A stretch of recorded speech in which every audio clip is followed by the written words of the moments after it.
On our best behavior.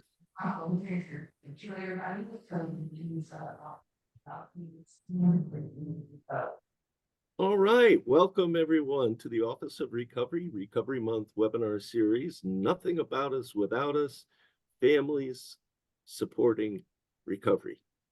Good afternoon or morning again. I am Steve Fry. I'm a public health analyst at SAMHSA's Office of Recovery. I'm also a person living in recovery from serious mental health and substance use problems. I'm long-term sober, but I'm also a family member, and I'm a person who lives with disabilities.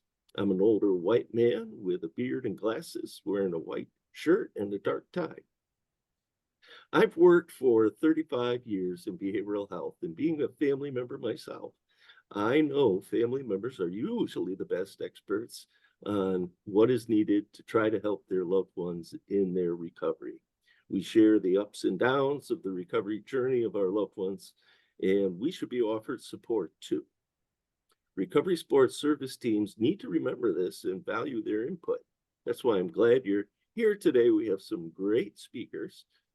Before I get to that, I just want to remind folks that at the Office of Recovery, we advance recovery across the nation through fostering partnerships with people with lived experience, their families, and communities impacted by mental health and substance use conditions. Here at SAMHSA, we're celebrating Recovery Month, a national observance held every September to promote awareness of the power of recovery from mental health and substance use conditions. We celebrate the millions of Americans in recovery and recognize contributions and accomplishments of people in recovery, their loved ones, and allies, as well as the dedication of service providers, states, and communities who champion recovery. Recovery Month is celebrated around the nation and around the world to counter stigma and instill hope that recovery is possible. So, for instance, we just celebrated our Walk for Recovery on September 5th. We now have a Gallery of Hope art display that is online. And on September 24th here at SAMHSA, we're having the first ever SAMHSA Trailblazers in Advancing Recovery, or STAR Awards. We're also releasing different fact sheets throughout the month as well. Our webinar series, like the one today, educates and offers key discussions on recovery. Each week, a recovery theme of the week is highlighted. It's based on the domains of recovery: health, home, purpose, and community. So kicking off this week about purpose, it's all about finding meaningful activities, job or school or others. And in our final week, we will explore recovery. So we thank you for being here today and for supporting Recovery Month today and throughout the year. I also want to give a big shout out to Carol Cecil from our Office of Recovery, who organized this presentation, and many thanks to Julie Erickson, who's helping us out with the tech side of things today. Now I will turn it over to our host, Gail Cormier, Director of National Family Support and Technical Assistance Center. Go ahead, Gail.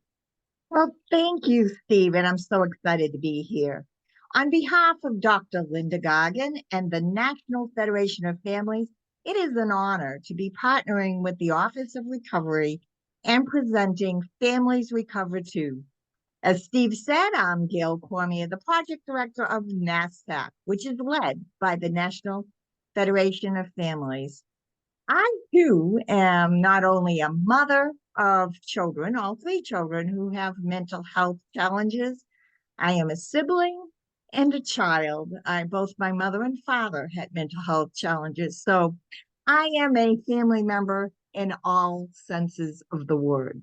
And today we're going to talk about all the varying types of family members and how it impacts recovery for both the individuals and family members. Our learning objectives are as follows. Attendees, we really hope SAMHSA's working definition of recovery applies to the families and individuals. Panelists will reflect on their lived and living experiences, and they're going to share critical resources that are necessary for all family members and what the supports are. Attendees will learn that resiliency is a building block to family recovery. And with that, I really feel a lot of emphasis needs to be put on resiliency in many, many different opportunities. Attendees will understand that families include all family members, whether it's the family you were born into or the family you choose.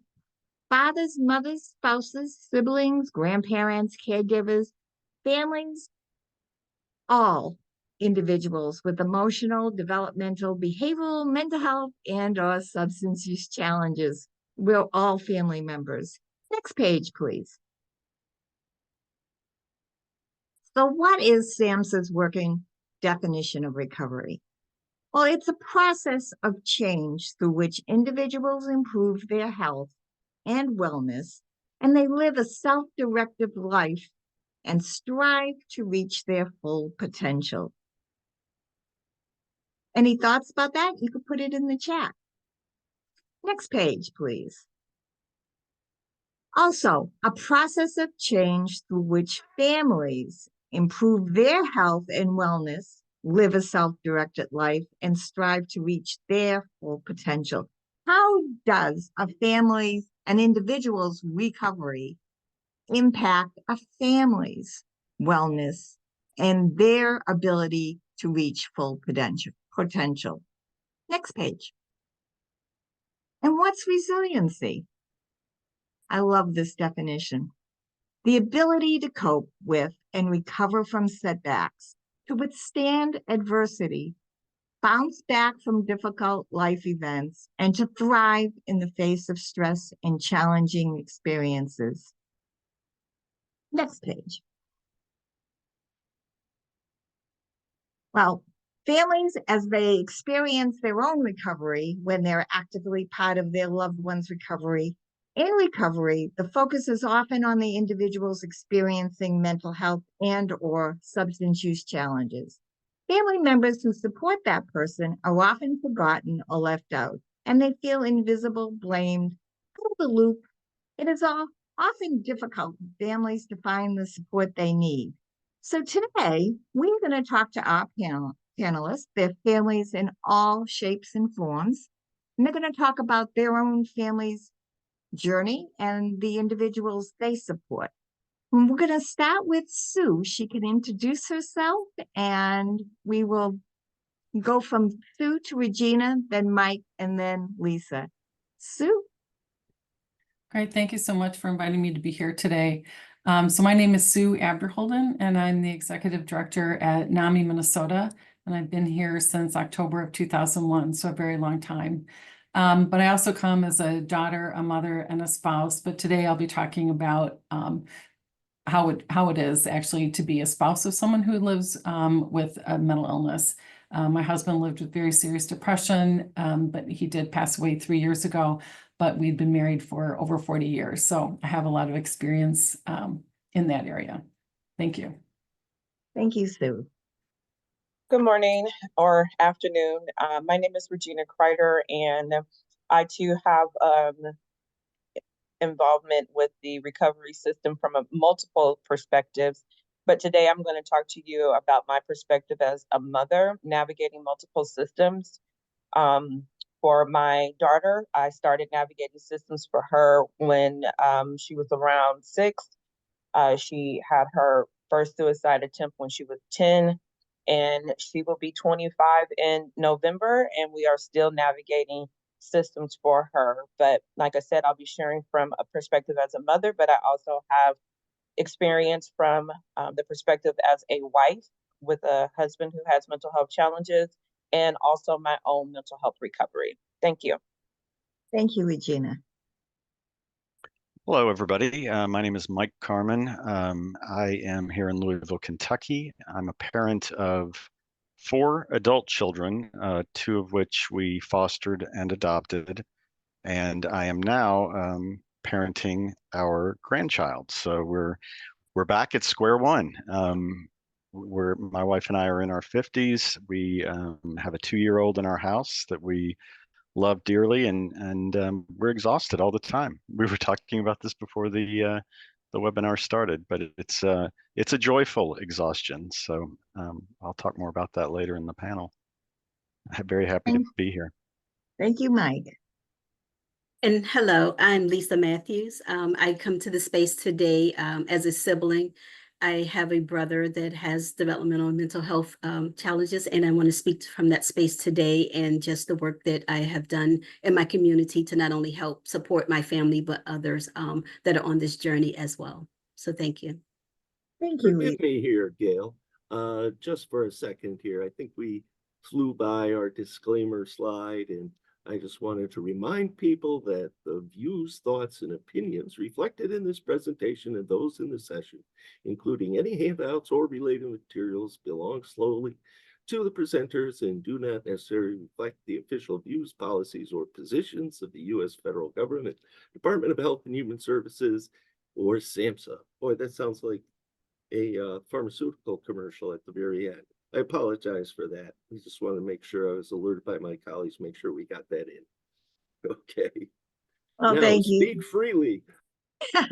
Thank you, Steve. And on behalf of the Federation of Families, we support that disclaimer and adhere to it.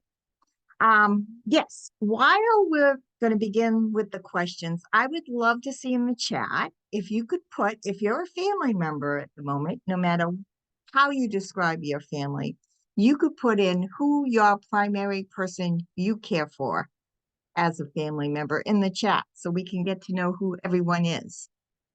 And while folks are doing that, we have some questions. So for the panel, when we talk about families supporting a family member's recovery, what did that look like in your family? And let's start with Sue. Well, so for a family to be in recovery, oftentimes it actually also depends on the person's recovery, right? So when my husband was doing well, we were all doing well. When he was not doing well, it then became a bigger struggle. And I think because families often don't get the same type of support that you would for another healthcare condition, it becomes harder. When it's your spouse, you know, you're used to together, right? Taking care of your family, whether it's, you know, financial, emotional, taking the kids to music lessons, to school, whatever it might be. And then when they're not able to do that, you're kind of operating solo, and then you're not getting the support in the community. So for example, when, you know, when my spouse was hospitalized, people didn't really bring a meal. We call that a hot dish in Minnesota, right? So you're not getting that kind of community support. He never got a get well card. So he didn't experience the support from the community. I would have loved to have someone had mowed my lawn. That was always my breaking point, was mowing the lawn in the summer. And so it's hard when you don't get that community support for sometimes a very long lasting illness, right? So people kind of drift off, if you will. But I would say that recovery without support is nearly impossible. Yeah, and so I've heard you say this before, and it really struck a chord in me when we're thinking, if I had a family member who had cancer and was very sick, we would get that family meal. And that is something that's missing, that really, really, it's a deep meaningful gesture. So that is really important. Can I add one thing, Gail? And that is that I think in the mental health arena that HIPAA is used as a shield instead of really involving and engaging family members, because the reality is we're at home with them, we know what's going on, and to really not be able to fully share that and get the support from mental health professionals also creates a huge barrier for families. Now, so do you find that if your husband was physically ill, would you be included more often than when he had a mental health diagnosis? I was. At one point, he had seizures, and the neurologist answered all my questions, took my phone calls, listened to what I had to say. And when the seizures were then actually diagnosed as non-epileptic seizures caused by serious depression, I was voted off the island and no one would talk to me anymore. So it was the same symptoms, but health and then mental health, and treated incredibly different. Wow. Regina, When we talk about the family supporting a family member's recovery, what did that look like in your family? So for what it looked like in my family was coming to the realization early that someone needed to take the lead on this thing, and that it was going to be a lot of hard work. That was probably the most difficult part of the journey because I I wanted my daughter to just be okay, right? And I wanted our life to go back to being normal. But when we got to the place of I really had to accept that this was our, as we call it, new normal. I had to take the lead on it. And it was important for me to have a determination and grit that it didn't matter what happened, I was going to be in the process of advocating for her, standing up for her, finding out what resources were available for her, come hell or high water. I wasn't going to leave any stone left unturned for her, whatever I needed to do, because I think one of the things that a therapist said to me early on in our journey was that she said, Regina, a lot of parents give up by now. At this point, they're ready to just put their kid in a residential treatment center and walk away from it.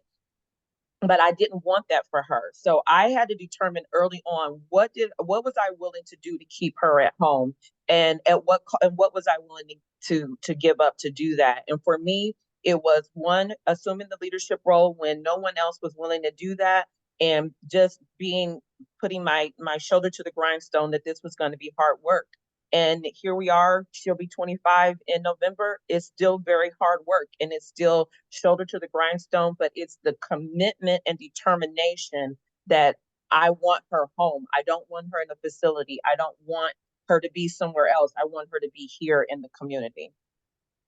Being a parent and being a mother, it brings out the tiger in you.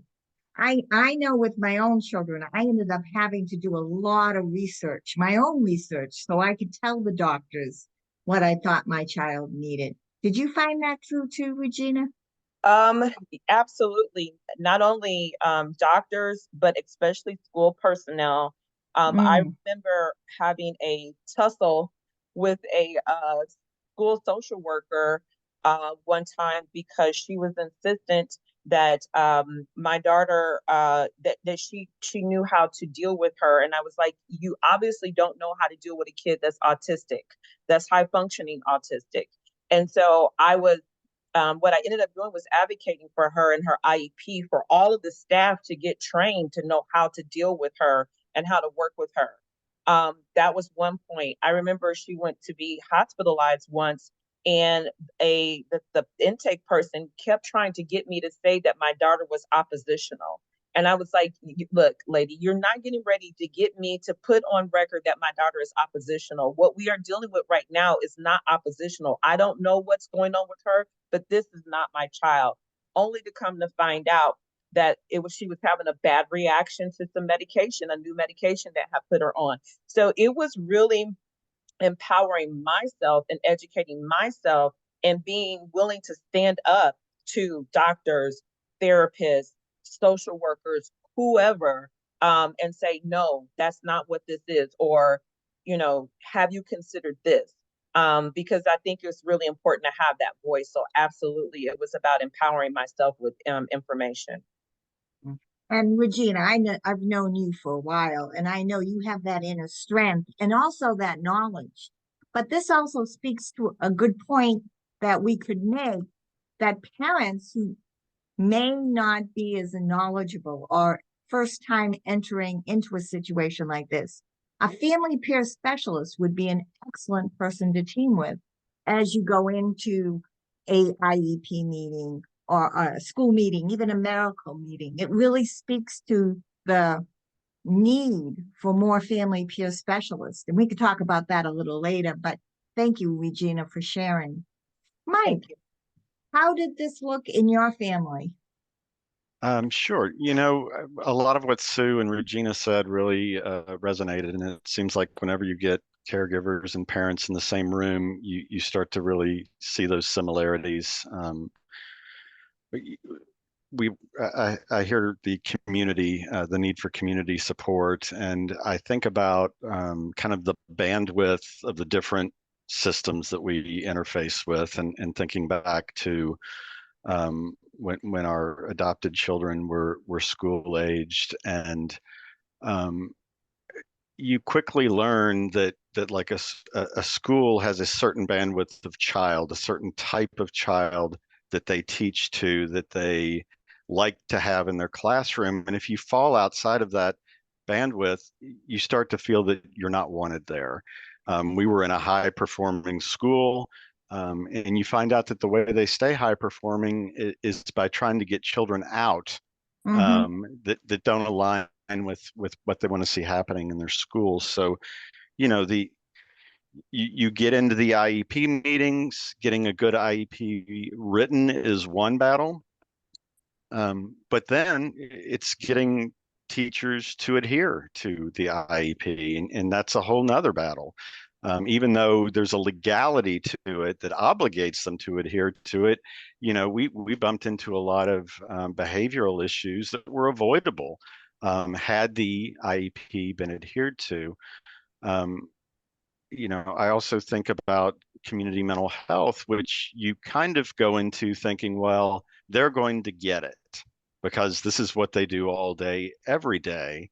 And I'm not trying to slight those professionals. It's a hard job, and it's a very valuable job. But we, again, had to really get very early on our advocacy hats on and leave them on, because we would be told things like, well, we're taking this service away from you because some other family needs it. And I'm thinking, well, if my child was diabetic, you wouldn't be taking insulin away from this child to give it to somebody else because they need it. That's a staffing issue that you have. We're barely holding on with this service in place. You're not going to take it away.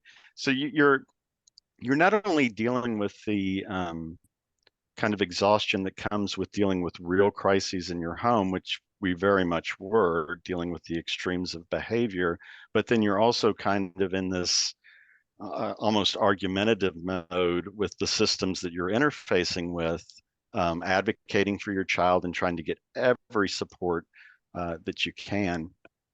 And that's me kind of reflecting back on that period of time. I mentioned at the beginning of the meeting, we're now parenting our grandchild, and we've had him since he was little bitty. He's 2 years old now. And I ultimately work for the city of Louisville, and they have a beautiful paid parental leave policy. But again, that bandwidth I was talking about earlier, they understood what a birth parent was, what an adoptive parent was, and what a foster parent was, and they had things written out, how you acquire this leave based on these kind of categories that they understood. And the foster parent leave was much shorter than the adoptive or birth parent leave. But I didn't fit into any of those categories, so that the leave was denied. And then you're back into that fighting mode of, hey, I've got coworkers whose day-to-day lives are exactly like mine, and they're on leave right now. How do we make this right? So, I had to get a councilman involved, and it really took a year, and our status changed enough in that time that they granted me the leave. But the after effect of me getting the councilman involved is that they kind of softened the language around that policy, so that kinship carers could more easily um, uh, fit in, if you will. So going forward, that's going to look a little bit better for folks, and it should. Again, Kentucky. Last I checked, we're third in the nation for grandparents raising grandkids. They need to be thinking about these things, and they need to be figuring out what that looks like and how to get it on paper in a way that's supportive of families. Wow, Mike, you make some really good points. And I think the chat, if you look at it, they're in agreement and they're sharing their own stories that are very similar. And speaking of similarities, it seems, as we grow what a family member is and that definition, we realize there's some basic tenets in every family, whether you're a parent or a grandparent or a spouse, that we all need that kind of family support. So it's a really good point. And I could feel your exhaustion when you were talking because I, as a parent, have been there and have Right. been exhausted. Thank you. Lisa, can you talk a little bit about yourself? Yeah, absolutely. I am here today as a sibling, and in so many ways, I often feel like I'm an outsider in some of these spaces because with siblings, you tend to be able to have your own families to where you have a choice to be able to move away and that sort of thing. But for me, I recognized probably a good 25 years or more where my mom did not have the support that she needed to understand what was going to be an ongoing challenge in having the support and services in place for my brother. When I recognized it, unfortunately, it came at a cost of a legal issue that had happened with my brother, where he was faced with having to deal with an assault charge. And my mother did not know how to navigate and get the system to understand that the choices and challenges that were there were as a result of a trust that she had when the police came into our home to diffuse a situation. And I knew then that I had to wake up and do something different, stop being on the sidelines. I watched my mother go to IP meetings with my older brother each year. And for me, it seemed as if they were just changing the date on the paperwork and moving forward. The goals were always the same. There was never nothing more different about what was happening from one year to the next. And as a sibling, we tend to know our brothers and sisters, even in some ways better than the parents do, because we get to have the fights with our brothers and sisters and feel the way that we want to feel and treat them as they show up as who they are in our space. And so when that situation happened for me, I had to recognize that he's getting older, and what is this going to look like for him for his future? And with that, I started trying to figure out what systems were in place and what programs were out there that I could be a part of to learn about more of what I could do. I want to back up just a second here because even before that behavior situation happened, my brother, as he was going through traditional school systems, he eventually went into a process where he was just kind of pushed through, and once he got older, just became part of a day program. And when there were things that were happening, moving from one day program to the next, and there was a point in time that I said, I think he should get to choose when he's ready to leave, not necessarily when they are going to choose for him to leave. And I put together this letter, and it created such a stir that after that meeting, my older brother and my mom said, wow. They said, this meeting normally has 1 or 2 people at this meeting. We have 15 people here because they want to see who has the power behind this letter. And from there, I just started trying to figure out what other things I could do to help my brother, but was still on the sidelines until that situation happened. And the scariest thing imaginable is that my mother calls me and says that my brother didn't come home after the police told her that they were just going to take him to the station for a few hours and bring him back when their I'm losing my words here. When their job ended for the day, they were going to bring him back home, and that didn't happen. And so then to just have to navigate and figure out where he was, what that experience was like, and everything was a scary wake-up call for me and my family. My mother grew up in an era where my brother had autism in the 70s, to where autism wasn't really even a word. And for her, the idea of him just even having the opportunity to be in programs to where he wasn't wandering while she was at work was her safety net. So she accepted whatever crumbs that were there for her that the system provided. And I had to take a step back and help her understand too that we do have a voice in this, and we do have to try to figure these things out together.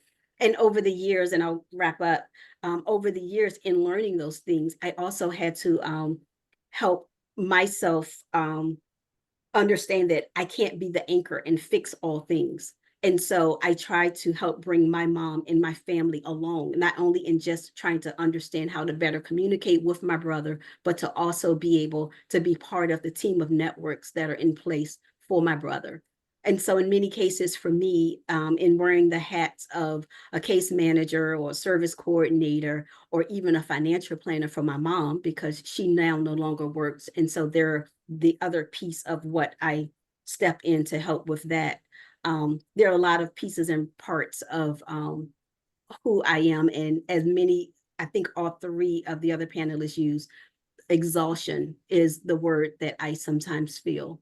And I know that we'll talk a bit later about just how I'm able to experience recovery. And a lot of that comes through some of the organizations and networks that I am a part of today. So thank you. Thank you, Lisa. You brought up a couple of things that I wanted to point out, and one of them was really poignant. There's a difference in advocating for your child and advocating for your sibling, at least for me, because I have advocated for my sister who was in a mental health crisis, and I've advocated for my three daughters. All have had their own turn in crises. And for me as a parent, and although it brings out that mama tiger, I tend to back down a little bit earlier than I would when it was my sister. For some reason, I was able to separate the idea that my kids were so close, that my sister was a little bit more separate, so I could be a little stronger and a little less emotional. Do you understand that, Lisa? Do you have any thoughts? Yeah, I mean, I don't have kids, so I can't speak in the same space as a parent. So I guess I understand what you're saying. When I think about my mom and why she is vulnerable in not knowing how to speak up for my brother, I think a lot of that comes for her as the fear as the parent that somebody's going to take away these services for her. And whereas for me with my brother, I don't get or see that same impact. I'm looking at it as I'm speaking up with and for my brother for the things that he and I can talk about of what he wants. So it doesn't come, I guess I'm able to be more bolder with my brother than and I have the empathy and understanding that certain organizations that I've been a part of where parents are similar in age with my mom has helped me have more empathy with my mom so that our relationship and how we talk about things with my brother has definitely improved as a result of that. So thank you for bringing that up. Yeah, and on the note, you talked about a little bit about resiliency, and that was sort of my next question. So I'm going to go to you first, Lisa. We'll stay on you. And that is, how does resiliency support your family's recovery journey? It just does. I mean, I feel like for me, in knowing that my family don't have the means of always knowing how to navigate these different systems, I've always been a person that's been curious and wanting to understand how things work. And so, like I said, one of the first things I did when my brother had the legal issues that happened is I wanted to learn more about his diagnosis. This is probably the first time I've said this out loud. I've always talked from the space of my brother having autism, but my brother also has schizophrenia. So I focused first on that autism piece and I started connecting with autism groups in my community. And from there, I started using the power of voice through writing, where I have done written testimonies for the city council, as well as doing a newsletter to be able to have touch points in the community to where others would be able to see and understand our voices, because that particular group that I'm referring to, it was a lot of older parents that were trying to navigate the system and get different services for their loved ones. So it helped me understand that. Over the years, I feel like just the support that I've had with a number of different organizations have helped me find my voice and helped me know that what I am doing is not trying to be against my parents, against the systems of services that are in place, but to be able to help solidify a point where my brother can be able to live and thrive, as well as myself, so that I can also be able to figure out and carve a path for my own life. So I just feel like oftentimes the things that I've been able to do and learn within these organizations has helped me professionally, spiritually, and all those different things. I hope I answered the question. I think you did. Thank you. I want to open it up to the rest of the panel and jump in, Sue, Mike, Regina. How does resiliency support your family's recovery journey? I'll admit to sometimes struggling with the word itself, resiliency, because I think some people have used it in such a way that they're excusing their own behavior in the name of, well, a child's resilient, they'll get over this, or it's been used in certain ways that that seems to put the burden on the put upon to get through something. But looking at it in a different light, for me, there came a time where I had to become the stay-at-home parent.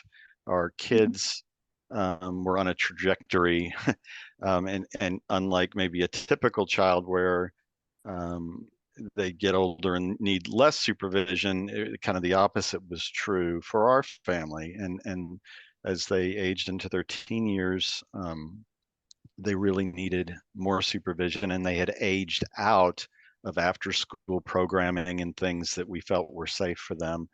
Those things were no longer available. So for me, what I needed as the caregiver to be resilient were relationships. And it was very hard to maintain relationships in that period of time because I wasn't tracking with my peers. I didn't have a built-in, other stay-at-home dads with similar situations or what have you, and I became very isolated. So to the point where, if I had somebody out to the house doing a gutter repair or something, it's like, hey, you're another adult here now and we're friends and I'm going to talk your ear off the whole time you're here. So maybe that wasn't the most healthy approach, but it did. What it meant was I needed that outlet. I needed that other person. And sometimes it can't be your spouse because they're in the thick of it with you too, and as exhausted by it as you, and you can't just join together in the night and just rehash what happened in the day because you're just re-traumatizing each other at that point. So it was kind of a seek and find, and I didn't do a great job with it, to be real honest. And we're determined in our current situation to not repeat that. We are determined to find a network of people, be it other grandparents or other parents with same age kids, to be around, and we're making sure to really make that a priority from the get-go. And we're being in spaces where there are other parents with kids as frequently as we can. We were at a dance and movement class this past Saturday. Carol, can you imagine that? So we are doing these things very intentionally, and we're enjoying it. It's been lovely. So all that to say, resiliency doesn't happen in isolation. Right. You absolutely have to find and accept help and Right. community. Right. And I also think it speaks volumes that we need more programs for grandparents as well as fathers. Right. Absolutely. Regina, Sue, any follow-up thoughts? Yeah, I was just going to add that when I think about resiliency was the fuel that I needed to stick with it. If I didn't have that resiliency, I would not have been able to stick with it. But what I also learned with resiliency was that I couldn't always see that I was resilient. I would be so exhausted, so tired, so burnt out from what was happening in the moment that I couldn't see how we were being resilient in what we were dealing with our daughter. And so it took, similar to Mike's point, having conversations with folks who knew our situation, what we were going through, me being honest about how I was feeling, and those folk who were my peer supporters or family members or church members who were saying, but I seen how you did A, B, C, and D. Oh, I wasn't looking at it from the point of I was being resilient. I was just looking at it as you mentioned earlier, that mama bear, that lioness showing up for my kid. But being able to articulate how you're resilient, I think is critical to that, because that's what's going to fuel the fight to stay Yeah, with it. yeah. Excellent points. Sue? So I'm going to be honest, sometimes I have a problem with the word resilience and the definition, that you can thrive in the face of high stress and adversity. And so that if you're not, then it's because you have a problem instead of, you're coping with a lot in that period of time.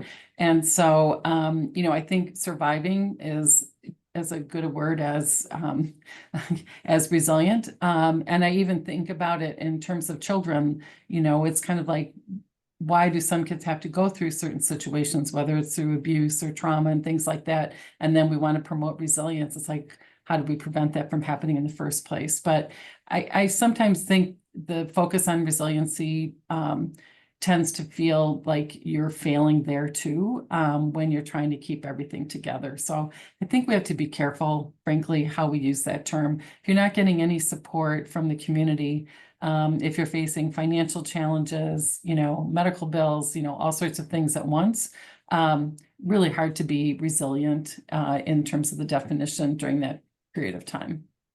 That sounds exhausting too. So I understand.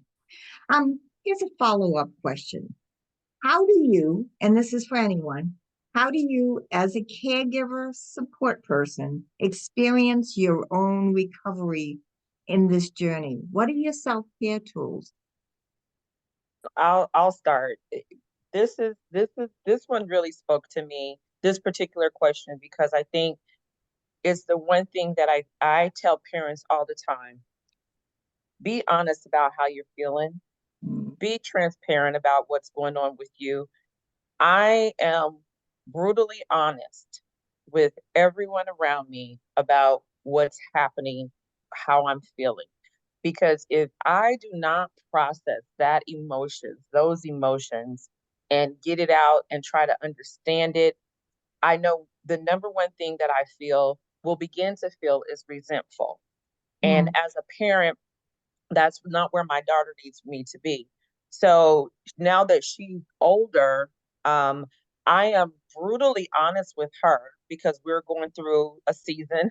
We've been in crisis for about 3 weeks now.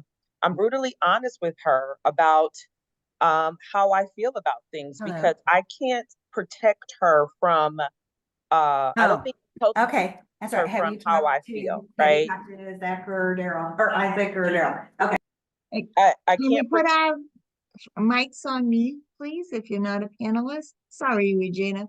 Not a problem. I can't protect her. I don't think it's healthy to protect her from how I feel. Now, the only thing that I do protect her from, I try to protect her from, is if I'm beginning to feel resentful. If I'm beginning to feel resentful about something, then it's my responsibility to do that work. But I am honest. If I'm mad, I tell her I'm mad.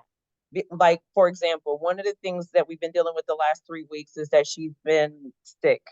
And so every night at like 11 o'clock, she decides she needs to go to the hospital.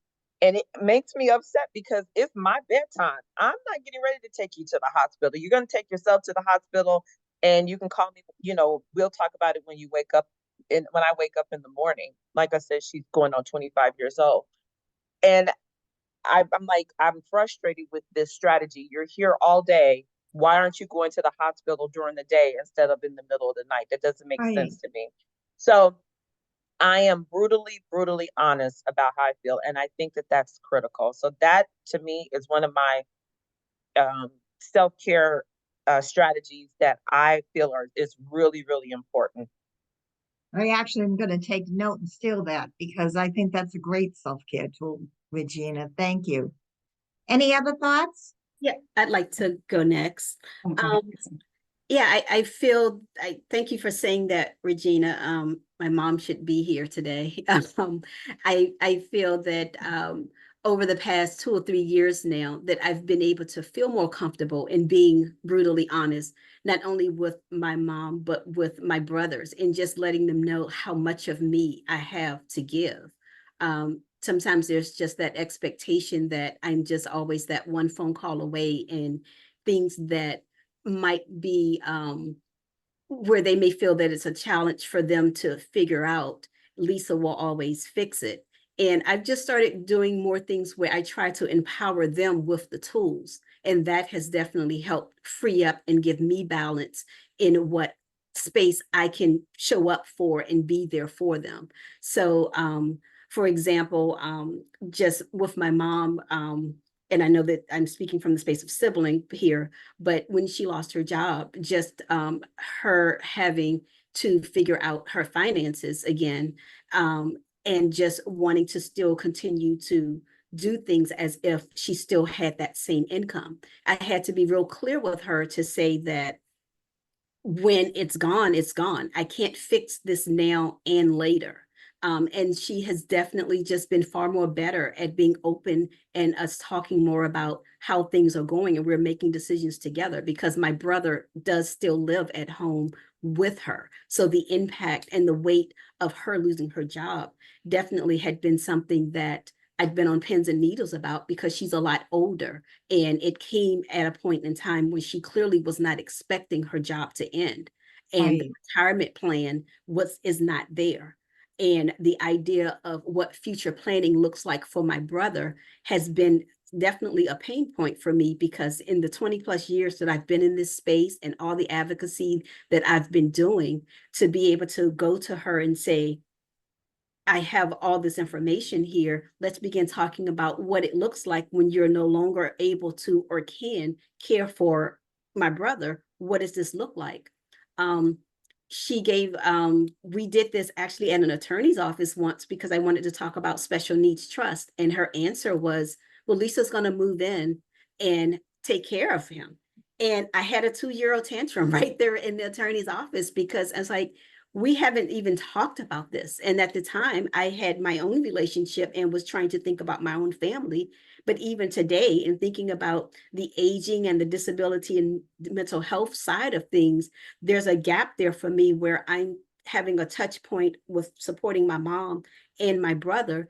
And I honestly sit on pins and needles when I sit still in this, thinking about that point where I might be a phone call away from having to quit my own job. So it definitely is a struggle, but the things that I do for self-care is the support that I get from different organizations. I saw someone put in the chat about the Sibling Leadership Network. I have so much community with that group. There are a number of different resources that are offered there, where I'm able to show up and just be my true authentic self and talk about different things. There's a Sibling of Color community that I support and am part of once a month, where we can talk about things and just the cultural differences that exist in our families and just the generational things that are expected of us because we are part of a family that we're supposed to show up and do these things. And it's not that I don't want to be there. I want to be there in partnership with my mom. And because she does not want to talk about a plan, it makes it definitely harder for me to know what my future looks like. You're a full spectrum family member, Lisa. Sue?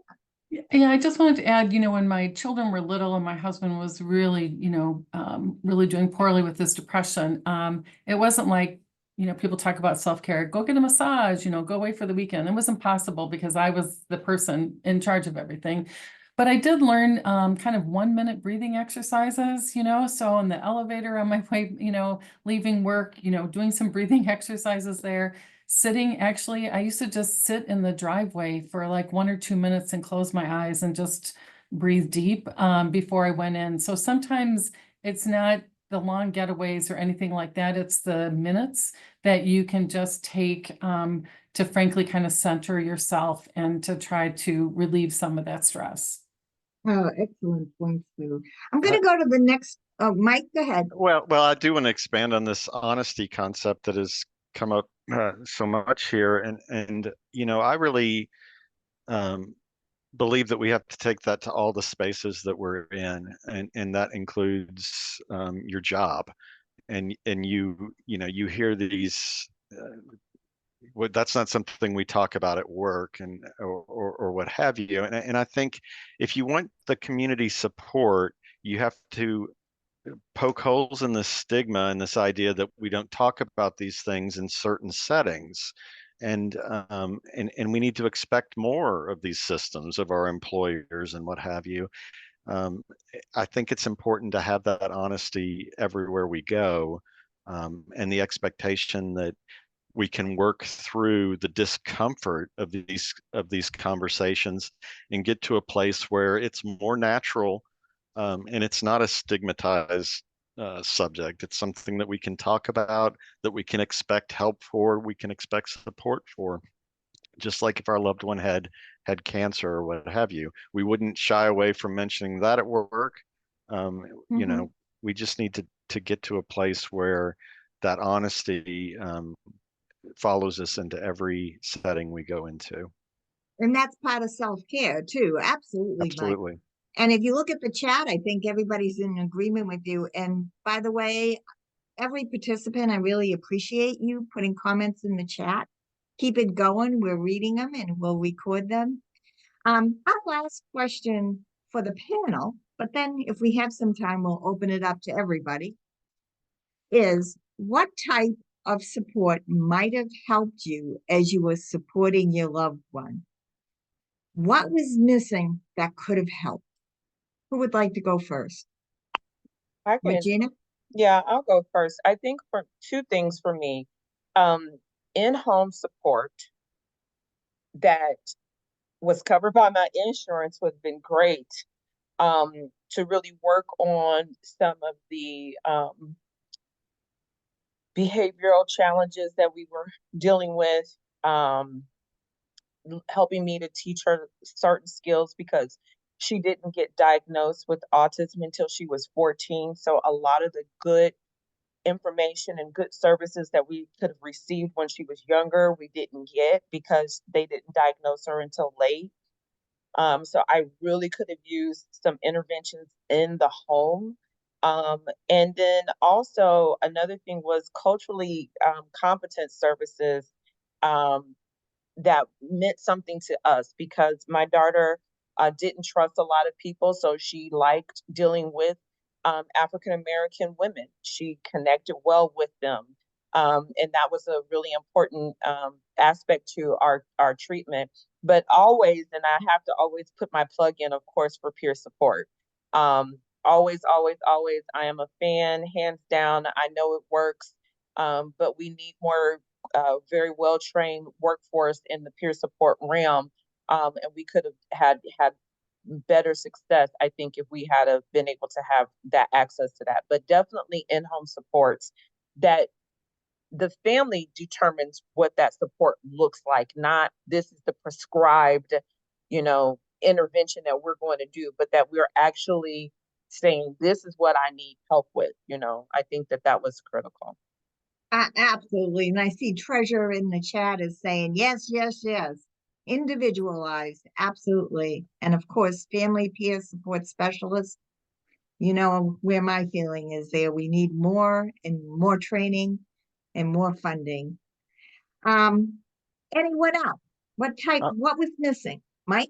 Gail, Yeah, can I just interrupt to request people do the survey that Julie Erickson just put in the chat? I know we're coming up on our last 5 minutes, so I just want to make sure people did that before they jump off.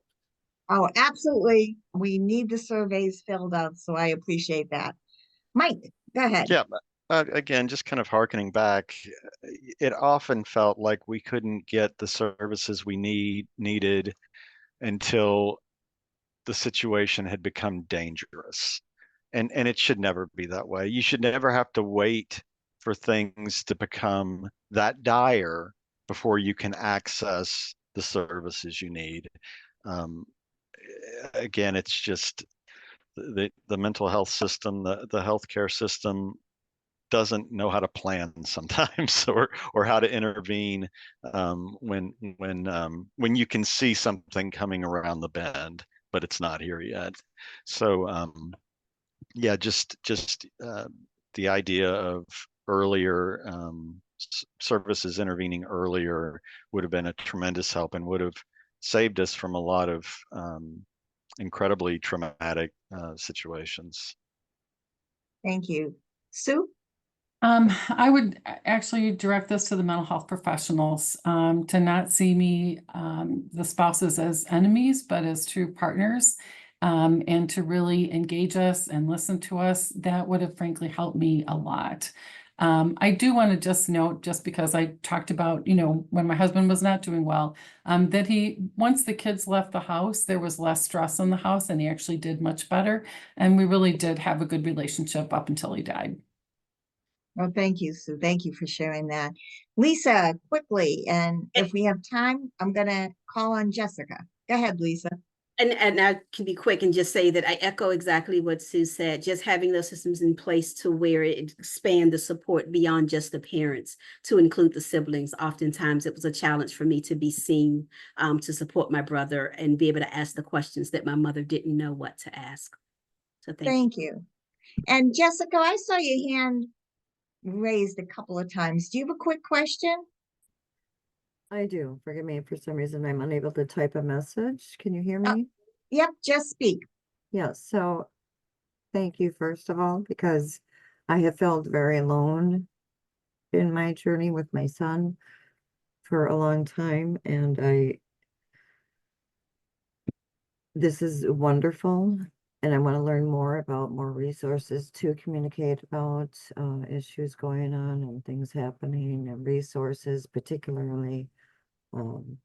But is this monthly that you do this? Questions.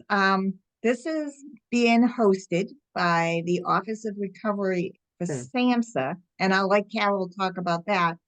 But the Federation of Families and NASTAC, if you go on our websites, and I'll have Gina put it in the chat, you can get a list of our events, and we have several events a month, so you can look at the calendar and see.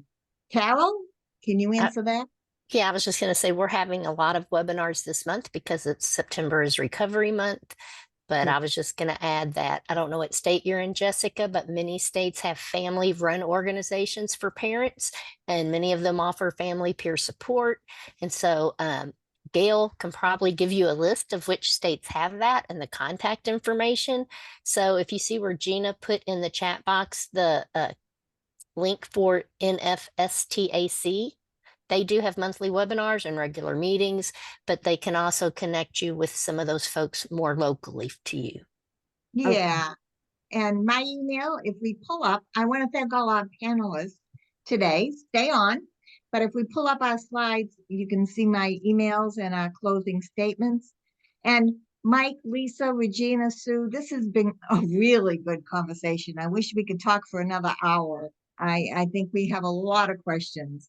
So thank you so much for being here. I really do appreciate it. And just as a note for the panelists, we are asking the panelists to stay on so we can have an after action discussion. But to all the participants, please, I really thank you for attending today. And I really thank you for the chat. It's been so active and so informative, and I've read as much as I could, and I will continue to read this because it's being recorded. So I'll look at it after the fact. Please, as Steve said, there's a survey. And if I can do anything, begging you to fill out that survey to tell us how we did, that is so important to us and to SAMHSA. So please, please, when you follow the link and fill out that survey, it's greatly appreciated. Catch us, Dr. Linda Goggin, myself, and Gina have emails here. And and the next slide is our participants' emails, if you would like to email them and ask them questions as well. Always, I am available, and the National Federation of Families is available by our websites, and you can always email us. Carol, do you have any closing words? I just appreciate the panelists, them sharing their stories definitely hit with the audience because I have been running the chat the whole time, and it inspired other people to share pieces of their story and to be okay sharing their stories. And so quite a few people said they didn't feel alone now after hearing your stories. That's what powerful and that's what peer support is. So thank you all very much. We Absolutely. want to thank everybody for coming here today. We want to thank our presenters. Remember, go to that Recovery Month events. You'll see the rest of the webinars for this week and for next week. And on behalf of the Office of Recovery, have a great and successful recovery month.